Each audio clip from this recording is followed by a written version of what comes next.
એટલે રાજ્ય સરકારને એ કહેવા માંગુ છું, સુનિશ્ચિત એ નથી કરવાનું કે ડિપોર્ટ થયેલા ગુજરાતના બેરોજગાર દીકરાઓ મીડિયા સાથે વાત ન કરે. સુનિશ્ચિત એ કરવાનું છે કે ખાલી પડેલા તમામ સરકારી પદોમાં ભરતી થાય, જેથી ફરી કોઈ ગુજરાતના દીકરા દીકરી બેરોજગાર યુવક યુવતીઓએ મેક્સિકોની બોર્ડર પર છાતી પર ગોળી ખાવા માટે જવું ન પડે. આ જેટલો ચિંતાનો વિષય છે, એટલી જ મોટી ચિંતાનો વિષય છે ગુજરાતમાં મળી રહેલી નકલી કચેરીઓ. માનનીય અમિતભાઈ બહુ વિગતવાર વાત કરેલી, પણ એટલું કહેવા માંગુ છું કે ગુજરાતની વિધાનસભાનું મકાન બન્યું ત્યારની ઘડીને આજનો દિવસ બીજા કોઈ મુખ્યમંત્રી નથી જેના મુગટ ઉપર નકલી કચેરી રૂપિયા આટલા મોર પિંચ લાગેલા હોય, સિવાય કે મુર્દુ અને મક્કમ માનનીય ભૂપેન્દ્રભાઈ. નકલી પીઆઈ, નકલી ડીવાયએસપી, નકલી સીઆઈ વિભાગ, નકલી જજ, નકલી અદાલત, આ બાજુથી નકલી વકીલ દલીલ કરે, આ બાજુથી વકીલ દલીલ કરે અને કોર્ટ ઓર્ડર પાસ કરે છે. બધું ધુપ્પલ, બધું નકલી. દક્ષિણની ફિલ્મોમાં જે હંબક ના હોય ને એવું ગુજરાતની સરકારને તંત્રમાં ચાલી રહ્યું છે.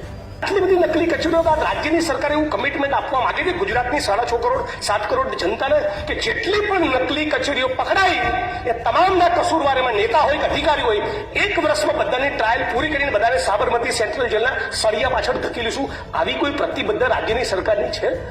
શું રાજ્યના મહામહિમ રાજ્યપાલ આ સ્પીચમાં આ વિશે એક શબ્દ બોલે છે? મારી અધ્યક્ષની ચિંતાનો વિષય મહિલાઓની સુરક્ષાનો છે. આપ કદાચ એક કિસ્સો જાણતા હશો. સંતરામપુરના બોયડિયા ગામની દલિત સમાજની એક દીકરી પર 10 દિવસ સુધી જુદા જુદા ફાર્મ હાઉસમાં રેપ થયો, ગેંગરેપ. અને દીકરી પોતાના લોહીથી ભીના કપડા સાથે સંતરામપુર પોલીસ સ્ટેશનમાં જાય છે, ગેંગરેપની એફઆઈઆર કરાવે છે. અને જયારે ખબર પડે છે કે એક રાજકીય પક્ષના 3 આગેવાનોના એ ફરિયાદમાં નામ છે અને હમણાં સુધી જયારે મેસેજ પહોંચી જાય છે ત્યારે શું બને છે? એ રાજકીય પક્ષના લોકો પોતાની મહિલા વિંગની બહેનોને સંતરામપુર પોલીસ સ્ટેશન મોકલી સંતરામપુર પોલીસ સ્ટેશનમાં ગેંગરેપની દાખલ થયેલી ફરિયાદ અને દીકરીના આ પ્રકરણ સબબ જે સ્ટેશન ડાયરીમાં નોંધ કરવામાં આવી એ એફઆઈઆરનું પાનું, સ્ટેશન ડાયરીનું પાનું ફાડી નાખે છે. હા, આપણા ગુજરાતની અંદર દલિત સમાજની ગેંગરેપની પીડિતાની ફરિયાદ પોલીસ સ્ટેશનમાં ફાડી નાખવામાં આવી અને રાજ્યની સરકારે આ મુદ્દે મૌન ધારણ કર્યું. શું કર્યું સરકારે એવું કર્યું કે ખાતાકીય તપાસ આપી સચિન બાદશાહ નામના ડીએસપીને, અને મહાન આપણા એ આઈપીએસ અધિકારીએ શું કર્યું? એફઆઈઆર, ગેંગરેપની એફઆઈઆર ફાડી નાખનારા એએસઆઈ અને પીએસઆઈની સામે ગુનો દાખલ કરવાના બદલે ખાતાકીય તપાસ મેને ફેરવીને 2 ઇન્ક્રીમેન્ટ રોકીને 3000નો દંડ ફટકાર્યો. આ છે ગુજરાતમાં સ્ત્રીઓનું સન્માન. અને એટલે રાજ્ય સરકારને કહેવા માંગુ છું, માનનીય અધ્યક્ષશ્રી, રાજ્ય સરકારને એટલું કહેવા માંગુ છું કે આ વિધાનસભા 27 માર્ચના દિવસે પતે અને એનો સૂર્યાસ્ત થાય ત્યાં સુધી ભાજપના નેતા જે બળાત્કારના આરોપી છે ગજેન્દ્રસિંહ પરમાર, એની ધરપકડ કરીને બતાવે. આ ગુજરાતની સરકારને હું ચેલેન્જ આપું છું આ મંચ ઉપરથી.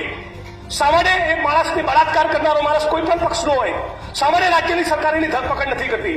આવો જ પ્રશ્ન છે ગુજરાતમાં તૂટી રહેલા ઝૂંપડા. અંબાજીમાં કોરિડોર બને, કોઈ જ વાંધો નથી, પણ રાતે 6:30-7 વાગ્યા પછી સૂર્યાસ્ત બાદ સુપ્રીમ કોર્ટની ગાઈડલાઈન મુજબ ઝૂંપડા ના તૂટી શકે. છતાં ગોમતીપુરમાં તોડ્યા, જુહાપુરામાં તોડ્યા, વટામણામાં દેવી પૂજક સમાજના ઝૂંપડા તોડવાના છે, માલધારી સમાજના ટુકડા તૂટી રહ્યા છે. અમદાવાદના ઓઢવની અંદર ઝૂંપડા તૂટે, મકાન કોઈ પણ માણસનું તૂટે તેને વૈકલ્પિક વ્યવસ્થા આપવી પડે. ધારો કે ગુજરાતના કોઈ વિસ્તારમાં 22 લોકોના ઘર તૂટવાના તો સરકાર 22 મકાનો પહેલા એડવાન્સમાં કેમ રેડી નથી કરતી?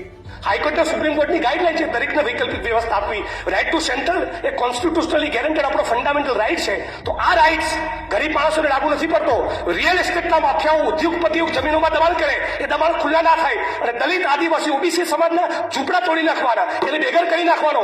આ ગુજરાત વાઇબ્રન્ટ અને સ્વર્ણિમ ના હોઈ શકે.